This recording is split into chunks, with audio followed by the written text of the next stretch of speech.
the fourth Sunday of Lent, we read in the Gospel of Luke the parable of the prodigal son. At different stages of our lives, as we have reflected on this Gospel reading, perhaps we have identified with each one of the sons, the younger, the older, portrayed in the parable. The younger son, after his prodigal experience, remembers his father's house, returns home, and is welcomed by his merciful, compassionate father. The older son, seeing the celebration given in honor of his younger brother's return, harbors resentment and anger. However, he too, refusing to enter the house, is met by his merciful, compassionate father. His father who invites him to leave resentment and anger at the door and enter the celebration.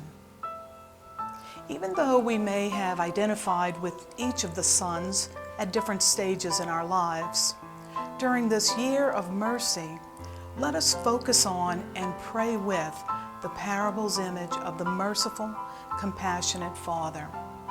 It is the Father who extends mercy and who receives the younger son. It is the Father who extends mercy and compassion to the elder son. Like the Father in the parable, our faithful, merciful God waits for us and meets us with his open arms of mercy and healing reconciliation. Great saints throughout history, like St. Catherine of Siena, a Dominican laywoman from 14th century Italy, doctor of the Church, have profoundly experienced and beautifully written about God's eternal mercy. In St. Catherine's great work, The Dialogue, translated by Dominican sister Suzanne Navki, St. Catherine proclaims, "It is your mercy that preserves us. Your mercy is life-giving. It is the light in which both the upright and sinners discover your goodness." Particularly during this holy season of Lent, let us pray for the grace to recognize that when we ourselves have failed, when we have fallen short of being our best selves, like the younger son, let us remember who and what awaits us when we return home. And when we are tempted to hold resentments and angers of the past, like the older son, let us leave it behind.